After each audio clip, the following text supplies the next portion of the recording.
Hola a todos, mi nombre es Luciano Jeremías Torres, soy licenciado en Psicología, especialista en Psicología Clínica, ambas titulaciones obtenidas en la Universidad Nacional de Córdoba, Argentina. Soy magíster en Estudios Comparados en Literatura, Arte y Pensamiento por la Universidad Pompeu Fabra y doctorando en Psicología por la Universidad de Barcelona. Bienvenidos a una nueva entrevista para el ciclo de entrevistas de analistas junguianos realizado por la Fundación Analítica Jung FPAJ con personería jurídica 350A/2014. Este proyecto es ad honorem, las entrevistas son gratuitas y abiertas a todo el mundo. Todos los derechos pertenecen a la Fundación de Psicología Analítica Junguiana y al entrevistado, y su contenido no puede ser utilizado para actividades remuneradas sin el permiso de la Fundación y del propio entrevistado. Los objetivos de este proyecto son los siguientes: generar vínculos horizontales entre instituciones oficiales y también entre instituciones oficiales y analistas independientes, generar vínculos verticales que produzcan un intercambio entre las generaciones más jóvenes y las generaciones de analistas con más experiencia en la búsqueda de una influencia mutua, crear y regenerar la historia de la psicología analítica en diferentes partes del mundo. El tipo de entrevista que realizo siempre es personal, ¿sí? Se basa en la relación entre la vida del invitado y la psicología analítica. Hoy realizaré una entrevista a la doctora Silvia Tarragó, a la que no presentaré como suelo hacerlo con su currículum, pues a pedido de nuestra invitada y dejando de lado estas formalidades, será ella la encargada de contarnos de una manera distinta su historia de vida. Por favor, quedo a disposición y bienvenida, Silvia. Buenas tardes, muchas gracias, Luciano. Bueno, fuera de cámara yo le hacía un chiste a Luciano y le decía que en paradoja, que es como casi todo en la vida, en mi carta natal tengo a Saturno en el ascendente y soy incapaz de recordar fechas. Así que sé, seguro, porque está ahí el título en mi despacho colgado, que me licencié en psicología. Todavía mi título lo firmó el rey de España, o sea que era la primera o la segunda promoción que había en Barcelona, sector en filosofía y letras, o sea que no era propiamente la facultad de psicología. Y durante 5 años estuve transitando por ahí con la sensación de que nadie me enseñaba nada. Solamente recuerdo con cariño a una profesora, que era Victoria Sau, que nos habló un poco de Freud, y de Melanie Klein, pero poco más. La verdad es que mi paso por la facultad fue muy pobre. Yo recuerdo la facultad como muy agradable en el bar, leyendo a Sábato y a Rulfo, y leyendo El túnel de Sábato, sin duda, y Pedro Páramo, que me dejó absolutamente impresionada, e intentando volver luego al aula a comentarles a mis compañeros que eso me parecía absolutamente brutal e interesante. Bueno, la facultad, nada, pues no aprendí nada, o muy poca cosa. Y luego ya, pues cuando acabé la carrera, como todo el mundo, porque no creo que eso fuera muy distinto a lo que es ahora, me tuve que poner a leer y a estudiar. Y bueno, entonces mi primer encuentro con la psicología, desde luego, es anterior. Mi padre colaboraba en la Diputación de Barcelona y trabajaba en un manicomio, con lo cual a mí me llevaba los sábados, a veces, cuando la gente antiguamente trabajaba los sábados, me llevaba a hacer gestiones. Yo le acompañaba alguna vez porque a mí yo lo pedía. Pedía ir, ¿vas a ir, papá, a la oficina aquella donde van los locos?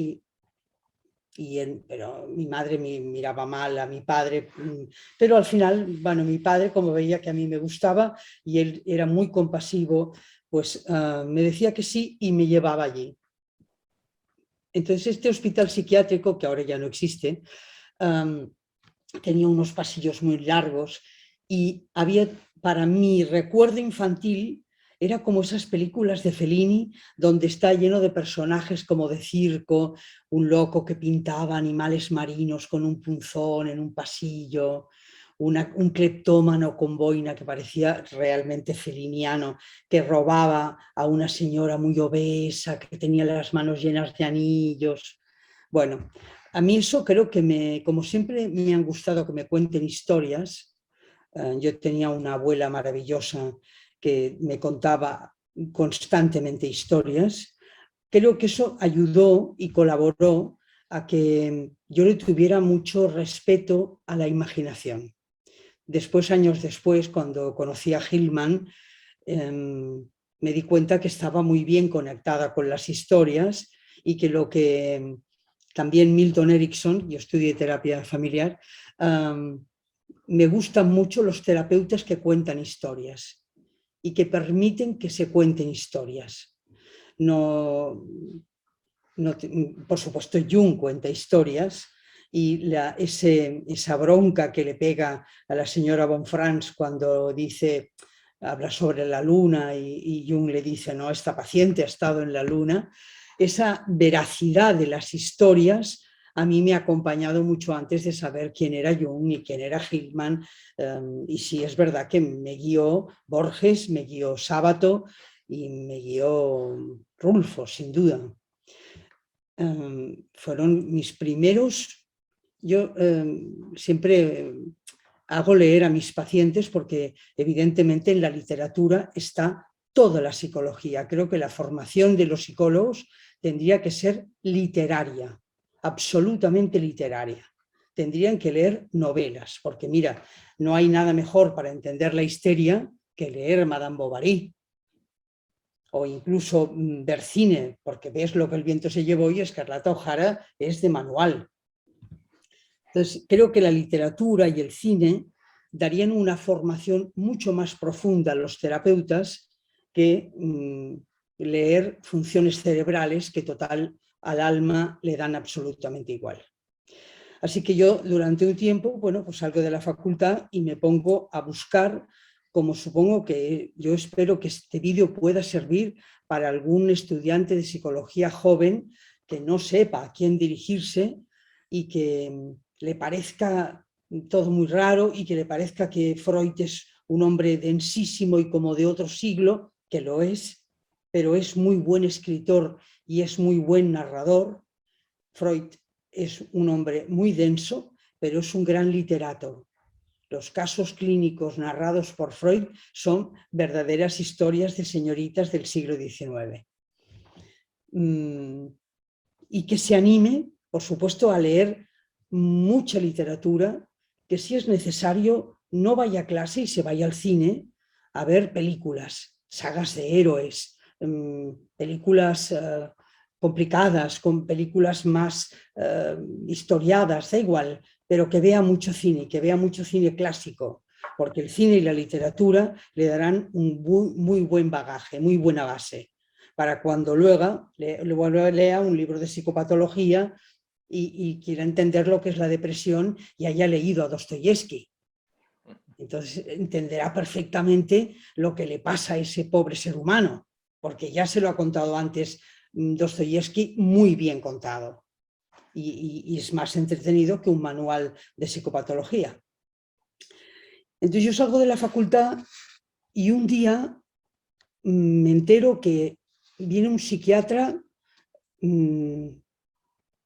que vale la pena escuchar. Vamos, dos. Uno fue don Carlos Castilla del Pino, que lo vi en la Fundación Miró, en una sala que tienen, y por primera vez le pude tener respeto a la psiquiatría, porque me pareció el hombre más íntegro, más riguroso. A partir de Carlos Castilla del Pino yo me di cuenta de que hay muy poca gente a la que yo pueda respetar. Entonces me quedé absolutamente enamorada, me fui a la calle, me compré todos los libros que encontré. De hecho, tengo casi toda su bibliografía publicada, y a partir de ahí me di cuenta que tenía que estudiar seriamente psiquiatría, que lo que me habían enseñado en la facultad era muy pobre. Después me pasó también con Franco Basaglia, que también lo vi en la facultad porque por mi carácter me interesó más la línea de la antipsiquiatría, y conocí a Ronald Lyne, que no me pareció muy respetable, pero sí muy interesante, o a Groff, o a Carl Rogers, pero sobre todo me gustó mucho conocer a Carlos Castilla del Pino y a Franco Basaglia, me parecieron maravillosos. Y desde entonces sí que evidentemente amplifiqué mis estudios no solamente a la literatura y a esa psicología de salón que me parecía tan pobre, hasta que una vez una amiga mía muy querida me dijo: he conocido a una señora argentina, y yo dije, vamos bien, psicoanalista a la que no te vas a poder comer con patatas. Y yo dije, bueno, vale, voy a conocerla. La fui, la conocí y me quedé 19 años. Fue mi primera analista, acaba de morir hace poco tiempo, hace pocos años, y era Natalia Idelson, que era la señora que montó, que organizó junto con Enrique y 3 o 4 personas más, montaron la primera sociedad junguiana aquí en España. Y cuando ya llevábamos tiempo trabajando todos los santos lunes a las 3, un día me regaló un libro. Y me dijo, ¿conoces este señor? Yo dije, mira, no, en la facultad algo nombraron, pero yo no lo he leído nunca. Y el libro que me regaló, que aún lo tengo enmarcado en piel, como con mucho cariño, era El hombre y sus símbolos. Y entonces me dijo, léetelo porque yo creo que sintoniza con tu carácter. Y a partir de ahí realmente me di cuenta que todos mis intentos de estudiar con freudianos, que todavía, con bionianos, que mucho mejor, con kleinianos, que no estaba mal, pero con lacanianos, imposible de entenderme, este señor me parecía un excéntrico interesantísimo. Volví a encontrarme con aquella rotundidad de que había encontrado con Carlos Castilla del Pino, que era, ostras, un señor al que yo puedo respetar.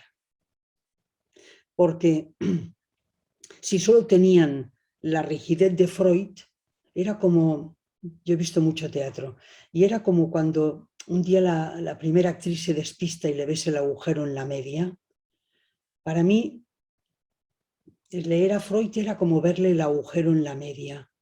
Era como verle una fragilidad psíquica, demasiada mujer a su alrededor, demasiada angustia judía, pobre. He de decir que yo tengo una abuela con un apellido judío, es decir, mi abuela materna se llama Sabat, así que no es un tema para nada contra ese asunto, todo lo contrario, pero es que me parecía que le veía demasiado frágil para mi criterio. Entonces a Jung lo empecé a leer y me pareció que era verdaderamente un hombre consistente, que además de lo que decía, lo que yo captaba en el interlineado me hacía tenerle respeto. Me parecía que tenía esa mezcla de buen humor, capacidad de jugar, respeto por la observación, mucho respeto por el paciente, cosa que no había visto con lacanianos o con otro tipo de escuelas, y me gustó mucho. Yo había transitado durante un tiempo por la psicología humanista, que se llamaría como gran cajón desastre, y me había parecido todo el rato muy pobre teóricamente. Es muy simpático Carl Rogers y compañía, pero no tenían cuerpo teórico, faltaba ese rigor que había visto en Carlos Castilla del Pino.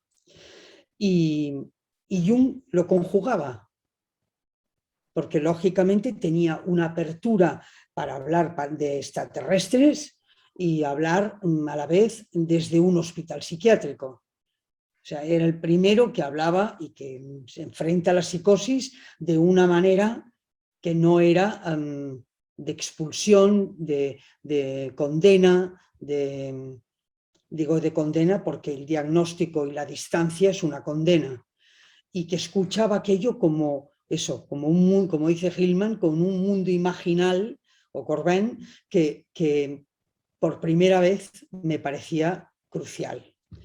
Así que le pregunté a Natalia si aquí había alguna persona que... Y me dijo, mira, sí, hay una reunión dentro de unos días. Creo que hay un señor madrileño que te caerá bastante bien. Y el señor madrileño que me cayó bastante bien y me sigue cayendo bien desde hace esos 30 años, sí, pues era Enrique Galán. A todos nos cae bien. A todos nos cae bien, sí. Así que, claro, desde entonces hasta ahora fue participar, fue conocer lo que era la IAP, saber que todo esto estaba organizado en Suiza, saber que había que hacer lecturas, saber que había que hacer análisis. Saber, no sé, yo había empezado con Natalia no para esa frase horrorosa para echar horas, sino porque yo buscaba una terapeuta. Después, eso significó las normas de la IAP, pero hasta ese momento yo no había pretendido ir a hacer horas con nadie. Mi segundo analista, que fue Miguel Zapata, ya duró menos tiempo, pero ya estuvo más mediatizado por esta demanda institucional de un terapeuta masculino, uno femenino, un supervisor de ambos. Bueno, no le quiero desmerecer porque era un hombre encantador que también murió, pero no fue la zambullida brutal de 20 años con Natalia Idelson. Evidentemente, nada que ver. Y bueno, y después a partir de ahí ya fui encontrando interlocutores válidos para hablar del mundo junguiano y conocer, ir a Suiza, ir a Zúrich y conocer al nieto de Jung y que nos abrieran Bollingen y entonces pasear por Bollingen, que fue un privilegio. Paul Bruche, que es un hombre encantador, nos acogió, en aquel momento era el presidente del Instituto Jung y nos acogió enormemente. Bueno, luego ya fue los santos lugares, o sea, ir conociendo, ir ampliando, pertenecer a la Sociedad Española de Psicología Analítica desde el año 92, después cambiar de tercio y a pasar a la fundación, a la que todavía pertenezco. La fundación es la Fundación Carl Gustav Jung de España, lo digo porque hay otra fundación también, bueno, hay un par más en Argentina y en Colombia, nuestros amigos Juan Carlos Alonso, que es también un amor de persona. Bueno, nosotros somos la Fundación Carl Gustav Jung de España y a partir de ahí hemos ido haciendo, por supuesto, la lucha brutal para que esté la obra completa que se ha pegado Enrique Galán. Y luego mi afán excéntrico para que el libro rojo estuviera en castellano. Y esto me gustaría contarlo porque da mucha risa. La llamada que hago con un amigo mío, porque mi inglés es muy precario como para hablar con la editorial Norton. Entonces, es que me da risa porque me suena un poco a esas películas que yo adoro de Pepe Isbert, de Bienvenido Mr. Marshall. Y la llamada a la editorial Norton fue absolutamente, yo creo que la señorita de Norton que se puso al teléfono no daba crédito a lo que le estaban preguntando, porque eran dos españoles, mi amigo habla un inglés perfecto, impecable, que le preguntan cuánto vale traducir esto en español, en castellano, vamos. Y ella, ¿cómo que cuánto vale? ¿Sabes? Como cuando vas al mercado y, a ver, los tomates ¿a cuánto van? Una edición en castellano del libro rojo, ¿a cuánto va? Bueno. Yo creo que ella medio se quedaba entre avergonzada y muerta de risa. Al final, como la acorralamos, insistimos tanto, nos dijo, $1.000.000. Y ya nos quedamos con cara de, somos muy pobres y no vamos a lograrlo nunca. Bueno, y entonces a partir de ahí yo se lo comenté a una gran junguiana que vive en Buenos Aires, que es Nora Galeano, que conoce a Bernardo Nante muchísimo, que conoce, porque la pregunta tierna era, ¿alguien tiene algún amigo millonario? ¿Alguien conoce a un rico que pudiera gustar, llamó a Victoria Sirlot, llamamos al conde de Siruela, no podía, tenía otros proyectos editoriales. Victoria tampoco sabe, bueno, pero ¿cómo lo podemos hacer? Tal vez por suscripción.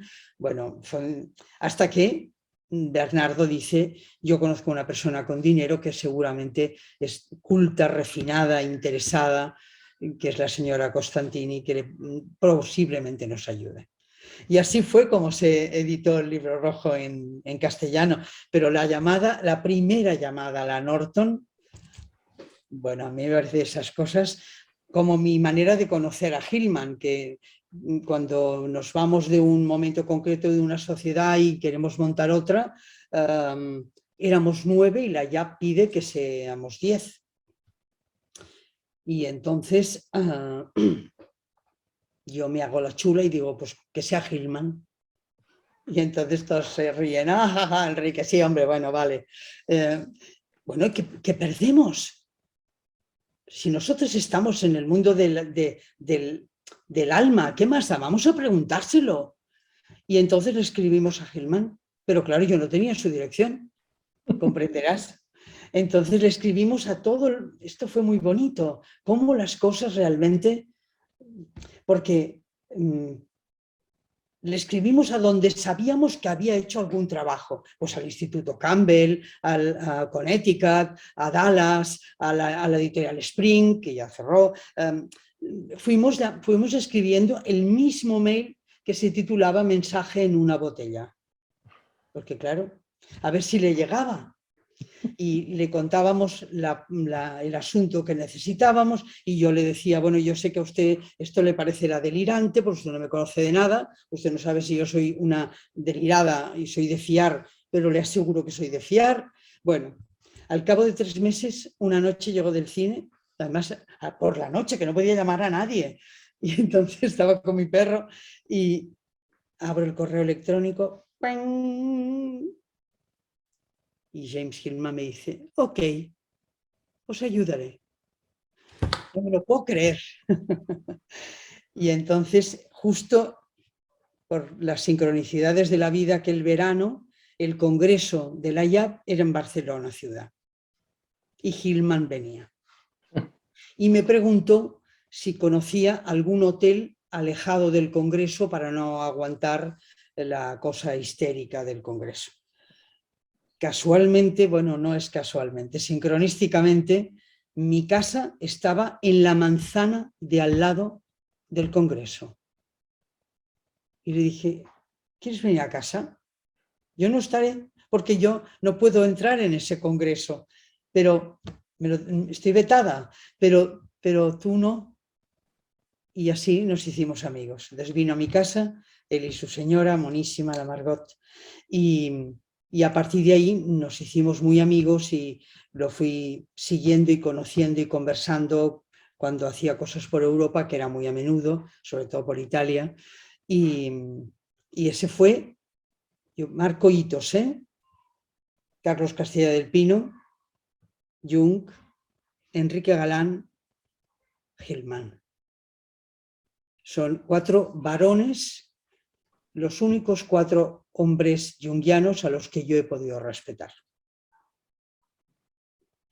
Y pues eso, esta es una historia como de una trayectoria hasta que ahora ya después del Libro Rojo y la obra completa en la calle, en las librerías, bueno, de alguna manera podemos, yo creo que estar como satisfechos de que hemos contribuido muy modestamente a un ciclo donde los estudiantes de ahora ya sí que pueden adquirir los libros, pueden leerlos, no hace falta ya irse o aprender idiomas para intentar, aún falta mucho porque hay muy poca, si miramos las editoriales italianas, mira, justamente hoy, no sé si lo has visto el último libro de Silvia Ronchey que acaba de publicar, que es La última conversación.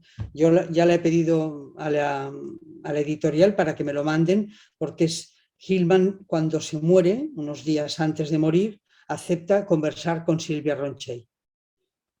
O sea que es Hillman muriéndose y puede ser la bomba.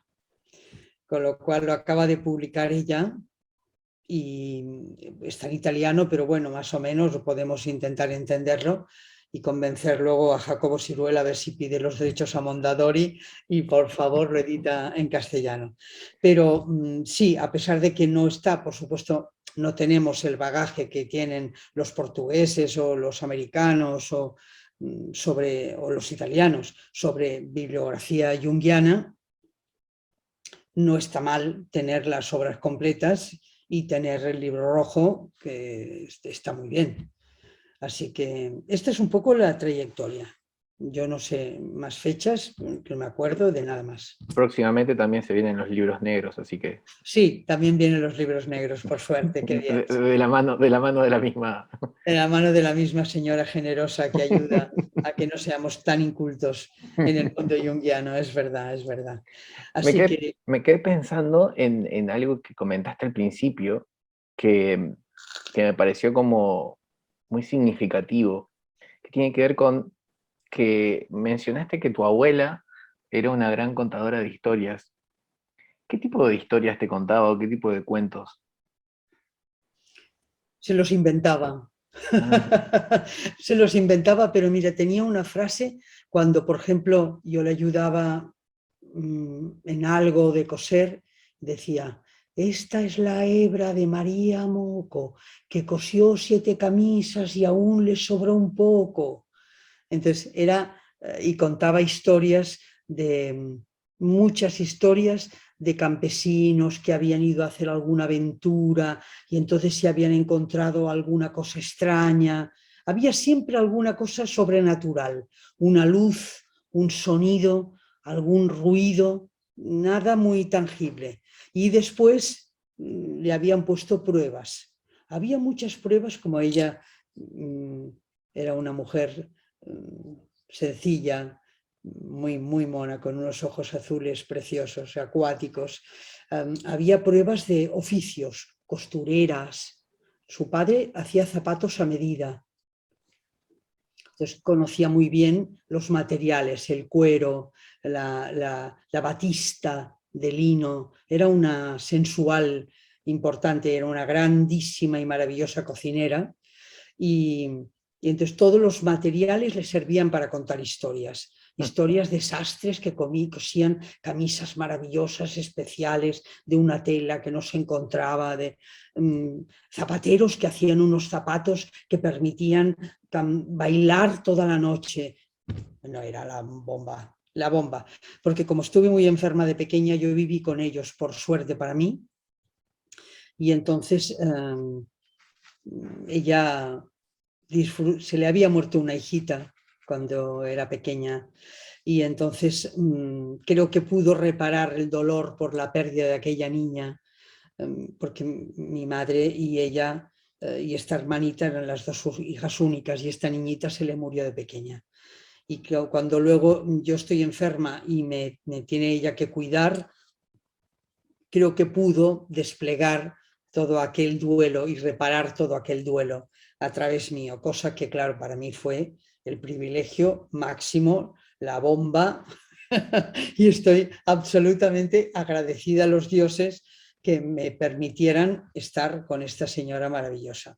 qué impresionante, qué hermoso. Porque sí, además de verdad yo cocino mucho gracias a ella, me permitía ser ayudante de cocina y desde muy pequeñita y entonces a mí eso me dio alas para seguir yo siendo una humilde cocinera, ni mucho menos como ella. Y cuando, o sea, vos contabas también al principio que había una cuestión relacionada con el trabajo de tu padre y el hecho de visitar, digamos, los hospitales psiquiátricos, pero eso me parece que vos lo comentás y eras pequeña, digamos, o sea que después cuando tuviste que elegir tu carrera universitaria, ¿ese recuerdo estaba o fue Sí, sí, por... estaba. De hecho, el entierro de mi padre, yo tengo 20 años aproximadamente, te dije que soy muy mala para las fechas, no sé si 19 o 20, estaba toda la familia burguesa y detrás la corte de los locos. Hmm, que por supuesto mi familia más burguesa y convencional y del Eixample de Barcelona se los miraban como, por Dios, ¿pero esto qué es? Porque en aquellas épocas estamos hablando de una España muy miserable, donde a las personas que trabajaban en una función pública, como era mi padre, les regalaban, fíjate qué cosa tan, bienvenido Mr. Marshall, les regalaban camisas, zapatos, como si fuera el uniforme, pero de vestido de calle. Una vez al año, la Diputación de Barcelona regalaba a todos los empleados que querían zapatos, camisas, chaquetas. Entonces mi padre lo pedía y lo llevaba al manicomio. Entonces tenía un par de, yo creo que tenía sus favoritos, a los que les daba la chaqueta o la camisa anual. Y entonces estos señores le quisieron mucho porque él llevaba las cuentas, él aparecía en ese hospital psiquiátrico una vez al mes o no sé cuándo, y entonces pasaba las cuentas cuando en aquella época los salarios se cobraban en un sobrecito con el dinero y se les entregaba a los trabajadores. Entonces él iba a hacer estas gestiones y como yo no tenía miedo, pues me llevaba. Y sí, creo que esa narración casi feliniana de contar historias me condicionó a estudiar psicología, porque me pareció que era gente muy interesante. Claro, ahí es más entendible entonces el shock que tuviste, digamos, el impacto que se produce cuando venís de todo este mundo de tu abuela, de ver también en primer persona, digamos, todas estas cosas, y de golpe te encontrás con una carrera que a lo mejor es bastante más distante, digamos, de lo que debe Bueno, ser, ¿no? más que distante es que no tenía nada que ver, imagínate, Sí, era, era por ser amable. claro, por ser bien educados, exacto, porque para hablar que, ¿no? Conductismo, estadística, no sé, o sea, claro, estudiar todo aquello que no tenía nada que ver con la psicología humana. Y de hecho sigo pensando que no tiene nada que ver con la psicología humana. Esa necesidad de, además de localización geográfica del alma, para estudiar los lóbulos y el hipotálamo. Bueno, tiene su poesía, porque mira, porque todos hemos visto a alguien voló sobre el nido del cuco, pero no me interesaba nada estudiar estadística. Claro, Entonces, claro, era como, ¿qué? Pero sobre todo porque venía de Borges, claro. venía de la abuela de Borges, del teatro, de ver mucho teatro, mucho clown, mucha Pawlowski, mucha... Y de repente que se me pongan a contar sobre estadística, perdona. Entonces, claro, después me tuve que poner a leer, a estudiar y a continuar leyendo literatura, yendo al cine, yendo al teatro, para intentar entender algo, porque es que si no, no se entiende nada. La formación, además aquí en España, de verdad que yo creo que los 40 años de fascismo se nos notan muchísimo, porque profesores de la talla, por decirlo así, de Victoria Sirlot, no había, no había. Es decir, Victoria Sirlot estaba, bueno, sí, salvo en literatura, yo me fui a las clases de Blecua Padre, que hablaba sobre el Quijote y sobre Quevedo, porque era lo más interesante.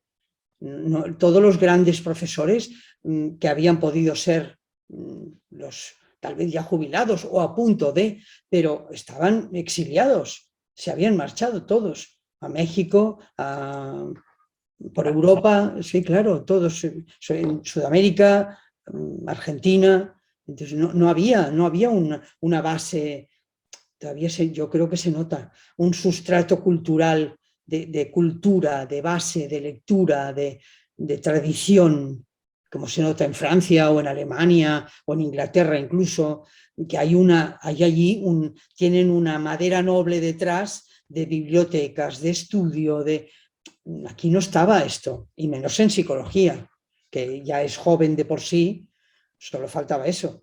Si yo, mira, cuando yo empiezo la facultad, Freud está prohibido, Franco lo tiene prohibido todavía, y me voy con una amiga mía y un SEAT 600,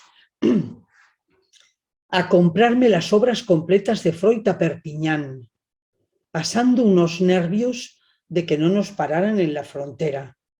mezclándolo con tomates, zapatillas y plantas. Y así entré las obras completas de Freud, porque cuando yo empiezo a estudiar, en el año 74, están prohibidas. Y por tanto, imagínate qué bagaje cultural teníamos. Había gente que había ido afuera a comprarlas, pero las leían casi como quien lee. Claro. Y eso se notaba mucho como bagaje cultural. No había lo que hay ahora, ni mucho menos. Entonces, esto es un sustrato que da mucha pobreza. Así que se entiende que la facultad fuera coherente con eso y hablaran de conductismo, claro. Claro. No molestaba. Claro, se podía hablar de la psicología de la percepción y hablar de Wundt y tal, y el caramelo sí, las funciones del cerebro. Y ahora, ya está. Y así nos quedamos tan anchos.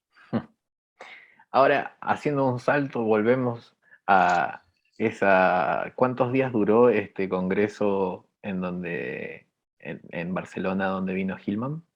Creo que duró 4, 5, 6 días, no mucho más, 4 o 5 días o 6. O sea que durante ese tiempo tuviste a Hillman con vos. Lo tuve conmigo, sí, en casa. Él volvía del congreso y le esperábamos su esposa y yo en el jardín de casa. Yo vivía en una casita con jardín y entonces él de repente un día me dijo, ¿pero por qué no has entrado conmigo?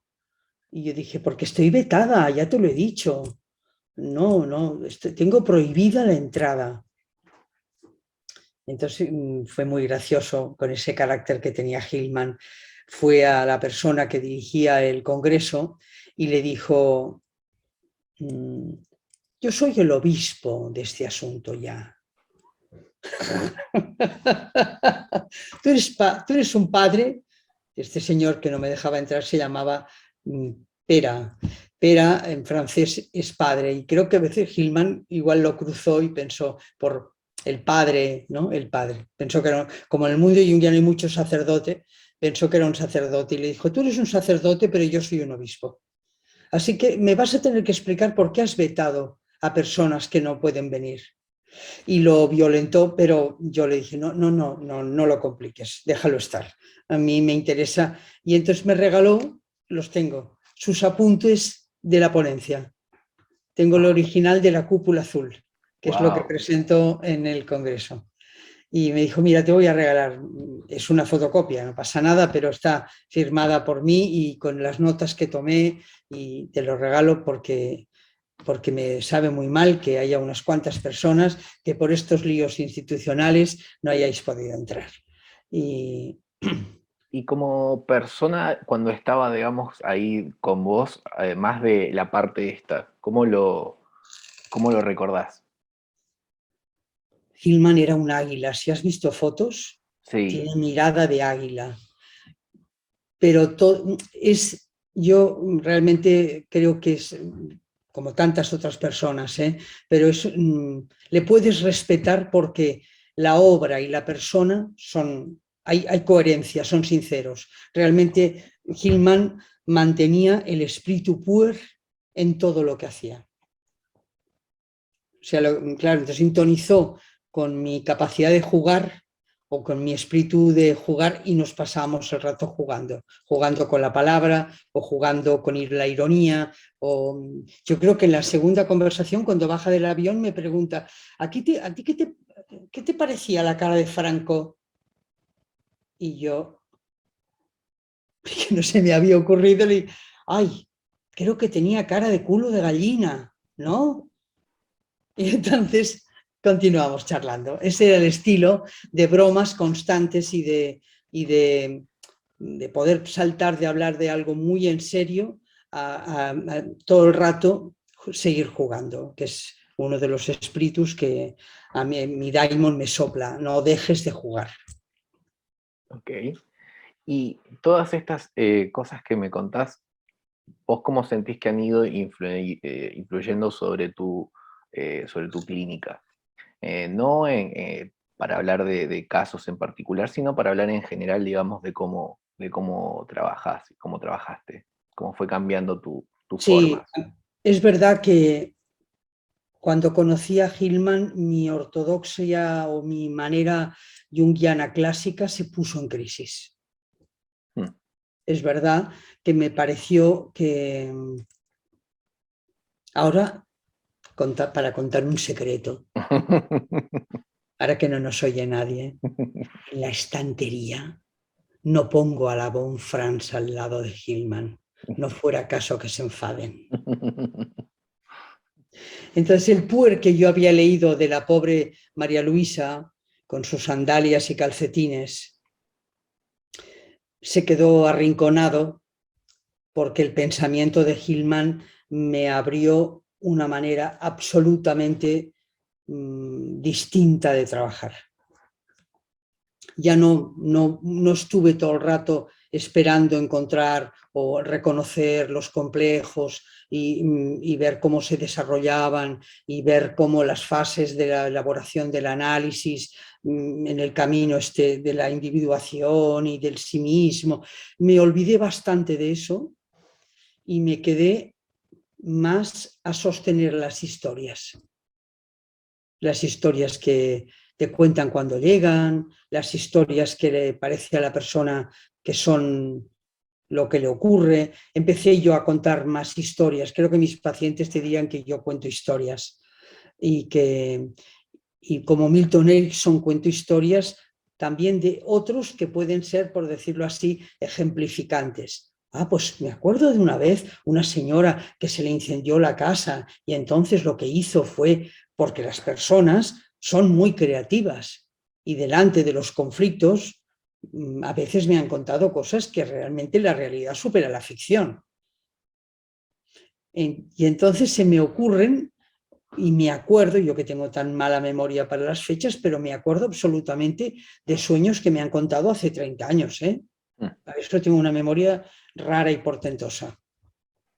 O de cosas que a mí me han parecido extraordinarias. Por ejemplo, tenía yo una paciente que tenía una casa de invierno y una casa de verano en la misma calle. Y entonces me contaba, hoy hacemos la mudanza. Pues porque la casa de invierno era más soleada y la casa de verano tenía un bosquecillo al lado y era más fresca. Entonces, una casa la habían comprado la pareja y la otra la había heredado ella. Y como les daba mucha pena desprenderse de alguna de las dos, se mudaban de casa, cambiando de acera, pero cambiaban todo, se llevaban la ropa, los robots de cocina, lo fundamental, porque estaban allí los tres, era completamente persefónico. Y yo decía, bueno, esto si no te lo cuenta alguien, tú no te lo crees, lo ves en una peli y dices, anda ya, hombre, esto es Macondo cutre. Bueno, pues no, esto me lo han contado a mí, conozco yo a alguien que hace eso, que se muda de casa con todo lo que supone en la misma calle o en la calle de abajo, vamos, en invierno y en verano. Cuando la gente me habla de lo que le cuesta a veces hacer cambios, algunas veces cuento esta historia. Y esta es la modalidad, contar historias que pueden servir. Evidentemente no tenemos más remedio a veces que atender a los clásicos y revisar los patrones materno y paterno. Sí, porque es verdad que los complejos dan mucha faena durante muchos años, hasta que resolvemos por lo menos aspectos más complicados de la sombra. Pero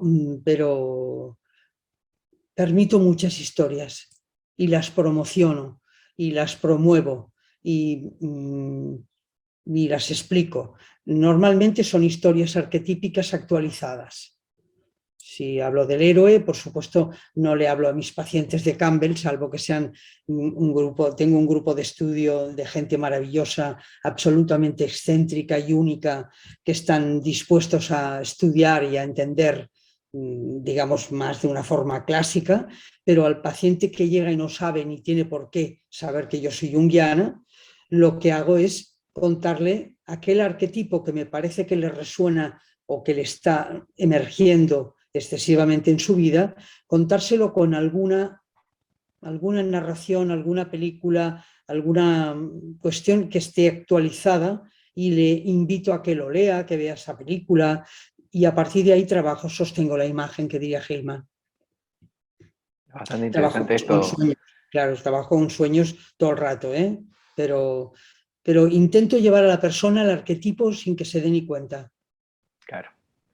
Esto suena muy, muy interesante, como vos dijiste en un principio, para aquellas personas que están comenzando o están finalizando, digamos, su carrera, ¿no? Universitaria de psicología, y a lo mejor es como conocen o están interesados en lo junguiano, y de Sí, golpe dicen, bueno, pero ¿cómo lo llevamos a la práctica, ¿no? Porque a diferencia de lo freudiano, que es como mucho más, bueno, a ver, con tal hacemos tal cosa, con tal hacemos tal sí, otra, el claro, mío era claro. mucho más, ¿no? Salvo en las conferencias de Tavistock y alguna cosa Sí, más, sí. no hay tanta estructura como en otras circunstancias. Entonces, es muy lindo poder escucharte y poder ver, digamos, esto, porque es como una de las tantas maneras que se hace posible llevar a cabo la clínica, ¿no? Claro, mira, ahora este mes, el tema de este mes, como corresponde a la época, al ciclo, es el seminario que doy este mes es sobre Hades. Y claro, podemos ir desde esa vieja película que se llama Todos los hombres del presidente, donde el que cuenta la verdad se llama Garganta Profunda. Y si eso no es Hades, que venga Dios y lo vea. A los papeles de Pandora que acaban de aparecer hace una semana.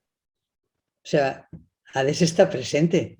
Sí. Entonces es muy fácil si una persona estudia mitología griega y entiende bien los arquetipos, también ayuda bastante estudiar astrología, porque también es una manera de diagnóstico arquetípica muy complicada y muy difícil, pero muy útil.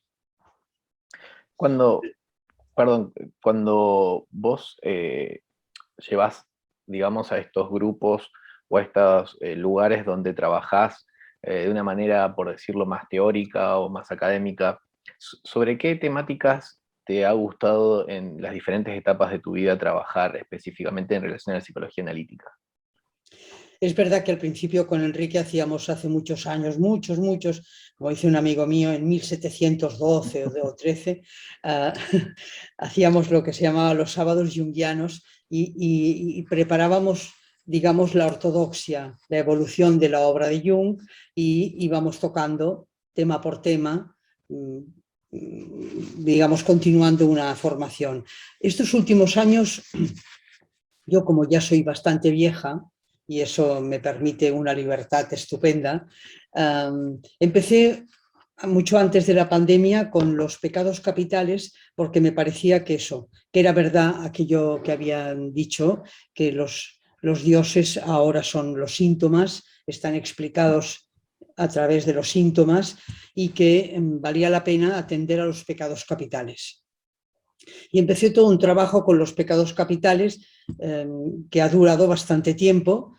Después, en medio, nos pilla la pandemia, que eso ya ha parecido, es completamente delirante, plutónico y saturnino. O sea, entra la era de Acuario y con toda esta cuestión, bueno, pues hay que hacer algo, por supuesto, intentar pensar, escuchar, no asustar, que la gente no se asuste, entender qué ocurre, todo lo que se mueve.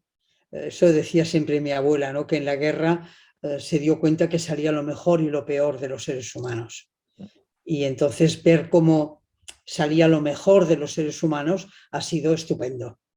Y ver cómo no había que psiquiatrizar nada de lo que estaba ocurriendo, entenderlo como un fenómeno de transformación plutónica y tratarlo todo con mucha delicadeza, como dijo la presidenta de Australia, que me parece, no es la de Australia, es la de Nueva Zelanda, que es una señora estupenda, dijo, sed buenos y amables. A mí me gusta mucho esta cuestión y he intentado todo el rato en ese momento plutónico, pero que lo mejor es la amabilidad para poder entender y calmar a la gente y que no se asustara a nadie, porque sí que trabajé mucho online intentando calmar el miedo, porque creo que era lo que emergía más claramente. Entonces, volviendo a Hillman, está el miedo legítimo que nos preserva, pero está el miedo que sencillamente paraliza y había que intentar ayudar a que la gente no se quedara petrificada. Pero bueno, el grupo este ha continuado y como son un grupo de gente absolutamente única, he tenido mucha suerte, son un grupo de 16 personas absolutamente únicas, de verdad, ¿eh? Pues ahora ya hemos hecho todo el recorrido de los arquetipos astrológicos y el año que viene probablemente haremos algo que será muy parecido al Club Jungiano de Nueva York, que me gusta mucho, que es un club donde hace muchos años que funciona, hablan de arte, de cine, y el club se va a llamar BLF Club, o sea, todo lo que está por debajo de. Y veremos quién se apunta, quién no. Los clubes junguianos me gustan porque permiten que la gente venga otra vez a remitir sin que se dé ni cuenta a todos los arquetipos, a través del cine, de la literatura, y entonces es una manera de tener presente a Hillman, hacer alma, sería mi objetivo. No tengo ya mucho interés en pertenecer a ninguna institución de ningún tipo, me encanta ser outsider y estar fuera de las instituciones, es mucho más tranquilizador y me gusta mucho seguir manteniendo esa divulgación arquetípica para que cada cual esté con la oreja lo más afinada posible a lo que le sopla el daimon. Con todas estas historias y todas estas influencias con respecto a la literatura, ¿alguna vez has escrito o te gustaría escribir algo? No, porque quiero pasar desapercibida. Y si escribo, haré como estos señores de Planeta, que me parecen unos... Bueno, es marketing puro, como la señora Rowling. Escribiría con seudónimo. Vamos, como soy una pedante, te voy a decir con heterónimo, pero, pero no me atrevería jamás a escribir ni siquiera con un heterónimo, sino, no, yo quiero pasar desapercibida, que solo me conozcan mis pacientes. Okay.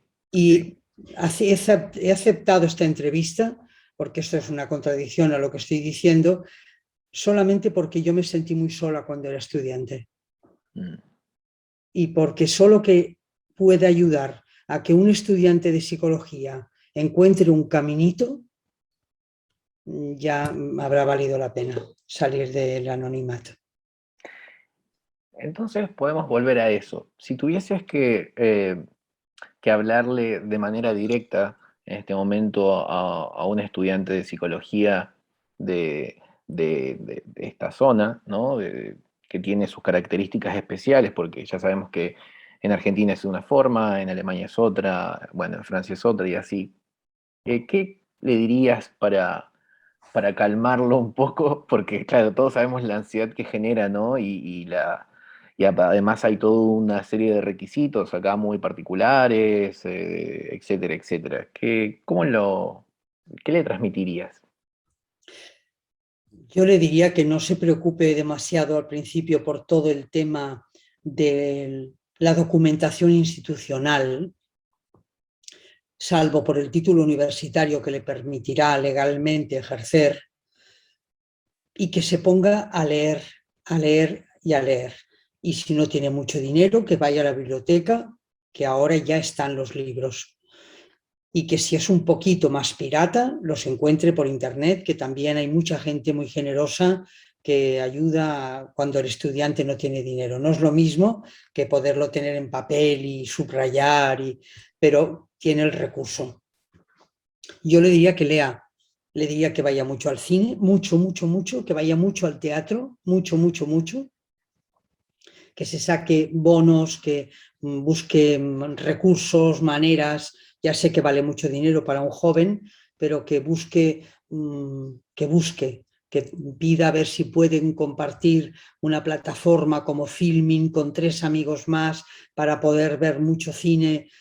creo que incluso hay bonos para gente joven, estudiante, y le diría eso, que estudie los grandes clásicos. Por supuesto, creo que es crucial leer a Freud. Yo creo que hay que leer a Freud y leerlo y estudiarlo. Si no les interesa mucho la lingüística, pueden saltarse a Lacan, que lean muchísimo a Bion. Bion es un señor maravilloso, con mucho sentido del humor y mucha ternura, y que no se preocupen, que irán encontrando la vía, pero que lean primero a Freud, luego a Jung y mientras tanto a todos los grandes clásicos. A Melanie Klein hay que leerla, a Barbara Hanna hay que leerla, no sé, a los que se me ocurren, pero hay que saber quiénes son nuestros antepasados. Como en cualquier familia es interesante saber quién era tu bisabuelo o de qué trabajaba tu bisabuela, en dónde vivían, qué comían. Yo creo que si uno quiere ser un terapeuta profundo, tiene que saber quiénes eran sus antepasados y rendirles un respeto. Okay. Y para rendirles un respeto no hay que preocuparse por las instituciones que nos dan la acreditación, sino que hay que leerlos. Y cuando ya lleve un tiempo leyendo, el camino se le abrirá porque irá sabiendo lo que sintoniza con su naturaleza. Carácter es destino, que decía Heráclito. Y cada cual, a lo mejor alguien se siente más cómodo con la vía freudiana. No todo el mundo quiere ser junguiano.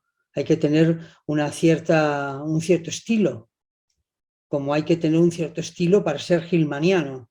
Mucha gente se pone muy nerviosa con Gilman porque te rompe todos los esquemas, y el que está más tranquilo con una metodología más estable no le va a gustar Gilman. Le va a gustar mucho más hasta el propio Jung, pero no le va a gustar Oedinger, pero no le va a gustar Hillman. Le va a parecer que es un provocador o que es un rompesquemas o que no rompe muchas cosas pero no propone soluciones. Bueno, claro, no las propone. Entonces yo lo que le diría es eso, que vaya mucho al cine, que vaya mucho al teatro, que lea mucho a Borges, que lea mucha literatura, y que después, por supuesto, rinda un homenaje a los antepasados de esta profesión. Y cuando haya hecho todo esto y siga haciendo todo esto, sin darse ni cuenta habrá encontrado el camino. Perfecto. El sendero de los caminos que se bifurcan, que decía nuestro viejo maestro. Me quedé pensando en algo que comentaste también al pasar.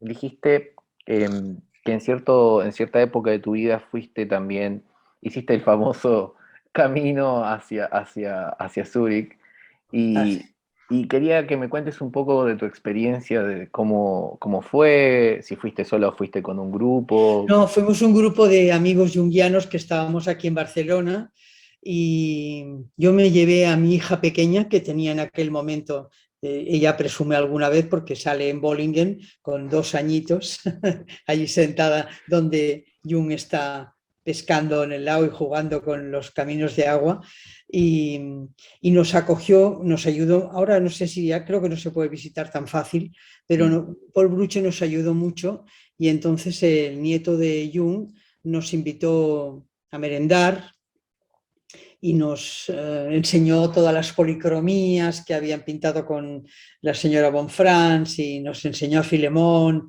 y la verdad es que fue, yo que soy Enrique siempre me riñe y me dice, eres una mitómana.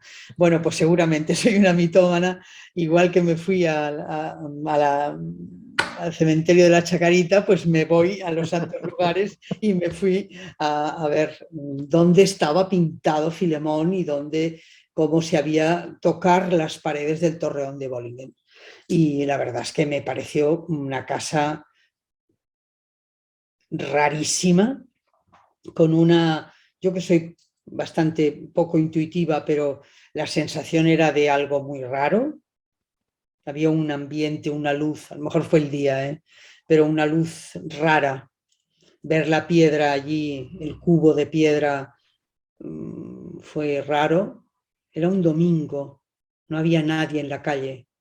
Y entramos y salimos como si hubiéramos ido, no sé si aún, la solemnidad de un entierro o la solemnidad de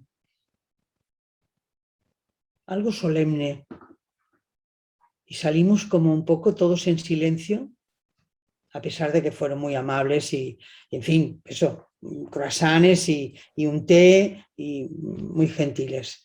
Pero bueno, con esa distancia suiza que ya sabes que manejan bien, suerte que Paul Bruch estuvimos viendo todos los grabados de Poseidón en la pared.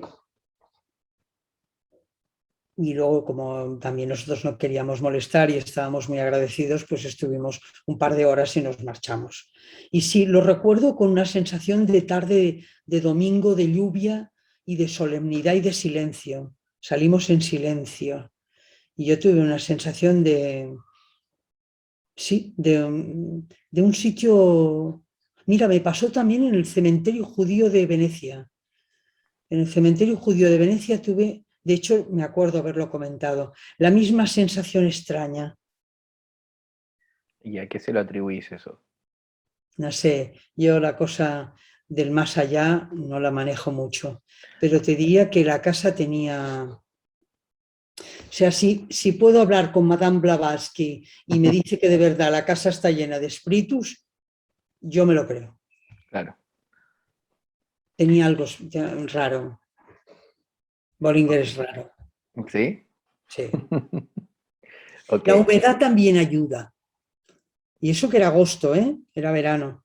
Pero la humedad, hay un ambiente húmedo que también ayuda. Ok. Em, si tuvieses que ahora elegir entre algunos, claramente Hillman va a estar, ¿no? Pero entre algunos referentes junguianos, tanto históricos clásicos como más actuales a lo mejor, ¿tenés una pequeña lista en mente de qué nombres se te ocurren? Le guardo mucho cariño a Marion Woodman. Marion Mm, Woodman me pareció una persona monísima.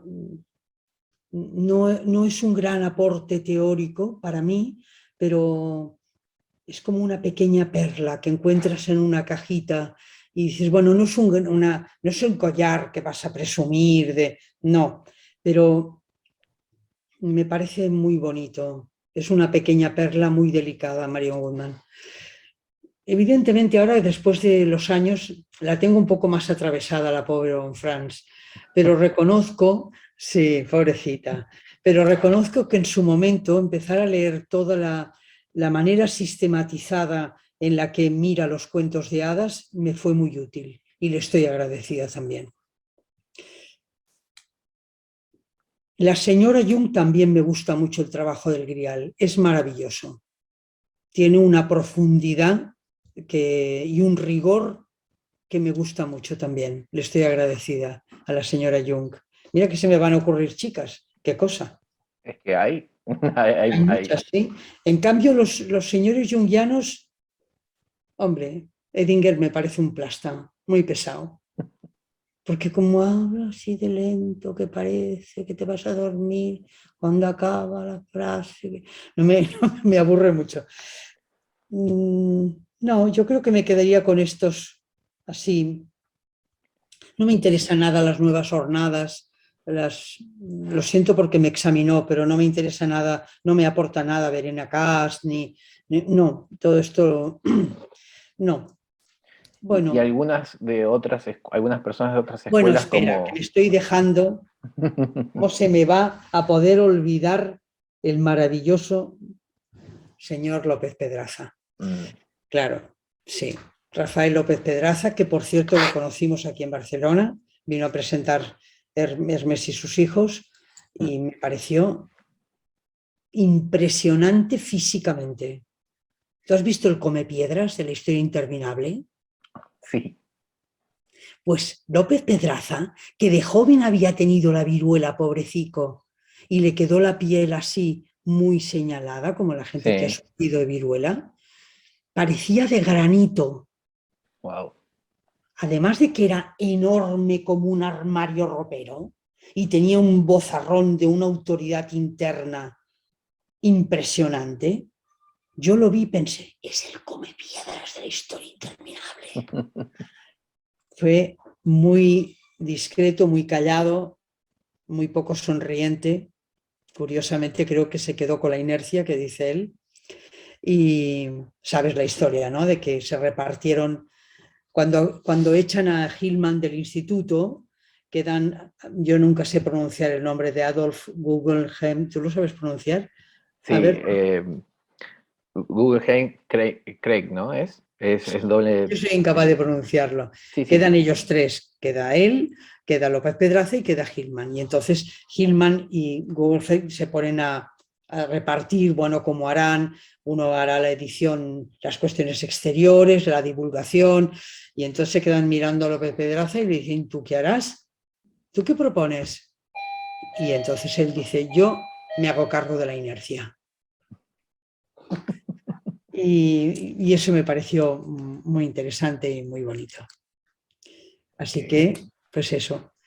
¿Y otras escuelas junguianas te han servido? Por ejemplo, la escuela evolutiva y toda la parte inglesa con Fordham eh, Sí, sí, los o aportes, pero me Neumann. han parecido más como, me han resultado como actuales de divulgación o de útiles para organizar y divulgar. Como ideas nuevas no me han aportado gran cosa. Creo que son personas muy interesantes como organizadores de conceptos, Ujú. pero sobre todo Samuels. Mm, Ha hecho un trabajo absolutamente... No me interesa nada toda la propuesta de Jägerich, me parece ujú. una persona muy... Bueno, es que tampoco me interesa Hegel, así que como no me interesa Hegel, tampoco me interesa Jägerich. Toda la polémica con Hillman me parece una llamada de atención, no aporta nada como concepto que me parezca que renueve. Lo siento por los hegelianos, pero yo Está bien. no me interesa nada, como no me interesa nada ese logos alemán y rígido, vamos, nunca iría a pedirle hora, yo como paciente, y creo que se ha quedado un poco el mundo junguiano que yo conozca bastante detenido. Ahora creo, sé perfectamente que en el Instituto en Samuel se están, perdón, en el Instituto Campbell están haciendo cosas muy interesantes, cursos con, incorporando a la maravillosa Liz Green y toda la astrología. Pero yo creo que en este momento, desde aquí, desde España, que es muy limitado, porque seguro que en Estados Unidos hay autores jóvenes, yo creo que hay muy poca renovación del asunto, muy poca literatura de renovación, de lo que yo humildemente conozco. Sí, sí, sí, sí.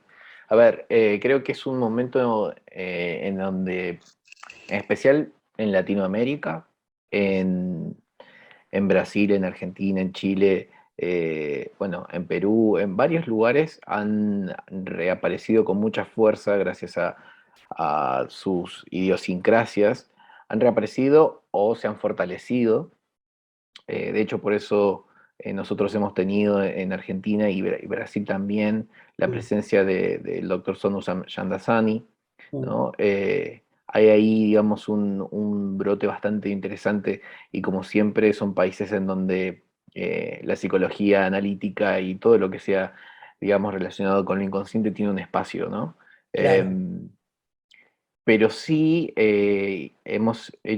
realizado investigaciones, diferentes investigaciones con la Fundación de Psicología Analítica Junguiana a la que pertenezco, y hay como si una especie de falta de divulgación y falta de desarrollos nuevos, o que por lo menos podamos hablar de literatura, ¿no? O sea, existe cierta literatura académica que se ha empezado, digamos, a involucrar, que me parece también una forma interesante de por apostar por supuesto. la posterioridad, ¿no?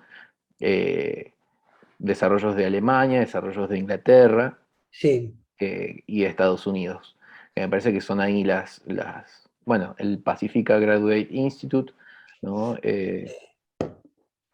Después un poco las otras que has mencionado, que a lo mejor han tenido otros momentos de gloria, ¿no? Como la de Nueva York, pero qué momentos que han tenido también. Sí, claro, claro.